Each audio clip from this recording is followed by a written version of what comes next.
All right, folks, welcome back to the channel. And today we have a topic of power of sales. I know some people are saying, hey, look, it's not a big deal. There's a small chunk of it happening in Toronto GTA. But however, I pulled up a map, which I will share with you. And from November 1st to December 1st, which is a 1 month gap, we have seen 112 power of sales come online. So what does that mean? It means that people are struggling, right? And on top of that, what I would like to add is that, I had the opportunity to speak, to a few people along the way, to have lunch with a few friends and colleagues and acquaintances and whatnot. And lately, I've seen that more and more people are in trouble, right? And I will share these stories with you, but let's get into the fact what is going on with the power of sales. And as I have mentioned, there's 112 units that are for sale. And if you see it here, it is clear. There's some here in Toronto. So another, big area that has been hit, obviously, is Brampton. We have seen it on social media and everywhere, but you can see here 679,000, 22 days on the market. It has been sold conditionally. I don't know what the conditions are, requires probably some work. $699,000 in Brampton, Malta Avenue. This to me looks like a brand new construction or fairly new. And you can see here that on MLS, it says sold under power of sale, sold as is, where is. So there are no really guarantees when it comes to that, even though it has been listed by a real estate agent or a broker, right? So just talking about that, this property has been on the market for 39 days, right? So, these things are coming online more and more. Let's see what's happening in Mississauga. There's one property actually right here in Port Credit, which is a brand new property. This particular, I don't know if it's this property, but back in the day, if you are watching my videos, I did make a video where I was walking beside these properties and there was like 8 for sale signs, literally one beside another. And people were kind of like making fun of it or stuff like that, because as I was walking, I was pointing fingers on each particular for sale sign. So, all right, so interest rates down, but the prices seem to be very high. So people have questions. They want to know why, and we will get into that.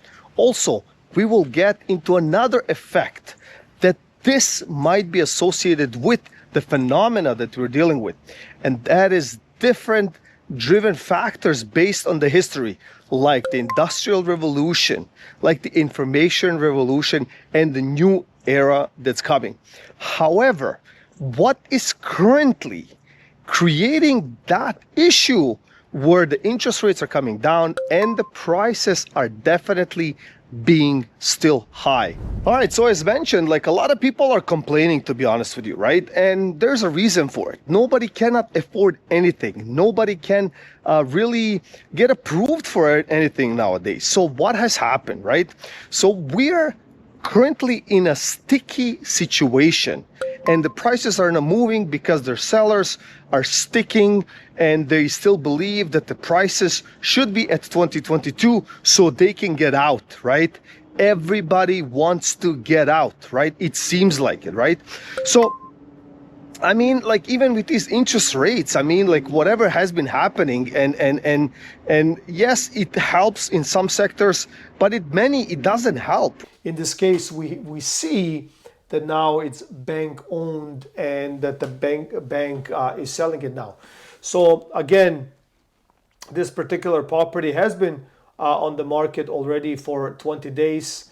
Seems like that nobody wants it, even though it, to me, nothing wrong with the property. It's stunning, as you can see. Nice floors, nice finishes, beautiful kitchen. I mean, what everyone is looking for, the color combination is right there. The actual area in itself, it's right there. But look at the price.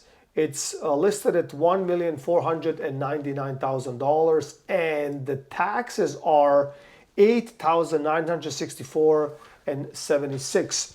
And this is exactly brings me to the point that, you know, even though it's sold by a bank and they cannot sell it, so there's huge issues. But on top of that, we are talking nearly $9,000 for annual taxes. I made videos on that, why I believe the taxes will explode even more, because the last assessment that we had was 2016, which was, you know, 10 years ago, right? So who knows? If that happens, that would trigger some of these other properties throughout Ontario and GTA and your neighborhood and all of that stuff. So you would be surprised like what could happen. Now, adding that, you know, in 2026 and 2027, we will have an additional, you know, 2 million mortgage renewals that will hit. We have, you know, maybe the policy change for taxes from 2016 assessment. They might switch it to 2026. Maybe there's talks about that. I really don't know, but it can happen. I mean, the towns and the cities, they need the money in order to sustain themselves. But these people are in trouble. So every time, especially now it's disclosed on MLS, even as bank owned or power of sale or whatever it is. So it will affect your neighbor, it will affect your neighborhood, and that particular price will be disclosed and will be actually embedded in the CRA, which is the assessment, right? Like your neighborhood, and then the pricing when you want to list your actually, CMA, or comparative market analysis. But when I said CRA, which is a Canadian Revenue Agency, brings me to another point. More and more people, and this is actually crazy. It's just like it is unbelievable that me talking to so many people, and they're saying like, look, they're having trouble with CRA, late payments with CRA, they didn't pay CRA. They're fighting it, they're trying to get reductions and all of that stuff. So what is actually happening? So a couple of things come to my mind. One is that most of the people lived beyond their means. They did not fulfill their obligations, or they were trying to push that obligations or put the obligation on pause, which created a snowball effect, right? And that's another trigger that I would like to add to the toolbox, because if we have the renewals, we have the power of sales blowing out of the proportion. And just to add something here, right? Like even if we go here and if I say, okay, so from November 1st to December 1st, which is a month, if I say how many price reductions. So within that month, even though 112 came online, we see 36 price reductions that actually happen within that month only on power of sales. But now let's zoom out a little bit. Let's zoom out and let's say we eliminate the power of sale and we eliminate the filters and we say, you know, give it to me. Give me all of it. Like, don't hold back, right? Like, all right, so if I zoom out and if I delete all the filters and I say, well, give it to me all, right? In Ontario, Southern Ontario, what we're currently looking at is 59,374 listings mix, right? So now, like, that's huge inventory. This is freehold, this is condos, but it's also 60,000, right? And we are in December, ladies and gentlemen, we're in December. So that can explode next year to abnormal heights. But that's for another video. So let me get into something else here.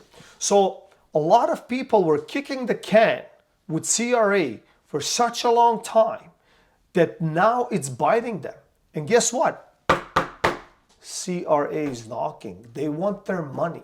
They want their taxes. Like, you cannot run away from that. So therefore, now we see the back effect, right? Behind the curtain, right? Another segment with these conversations that I'm having with people is now people are clinging to the little stuff. Like, they're hoping to get that little win, and that little win will somehow, I don't know, save them. And we're talking like, now we're heading into conversations where like, oh, if I make an extra $1,000 a month, like it can save me for another 3 months. I said, well, how does this make any sense? Well, it doesn't, but that $1,000, if I stretch it with 3 months, it can pay the interest on the lump sum that I already own, and yada, yada, yada, right? So it's basically everybody is digging a bigger, deeper hole. That's basically what it is. So my view and how I see it on the street, how I see it in data, how I see everything kind of collide together, I think we are seeing a crash. There's no doubt about that already. And I believe that whatever you see the prices today will definitely 1000% be worse next year, because there's no magical pill or one formula solution that can fix this, because people are broke. That's it. It's just the bottom line. People are broke and there were nowhere else to turn. So I hope you gained something out of this video. I tried sharing and giving you the visual when it comes to current listings available on the MLS, which is nearing 60,000. And we have seen that, within 1 month, we had over 100 power of sales, and there are definitely more coming. So stay tuned. Please like, share, and subscribe, and I'll see you in the next one.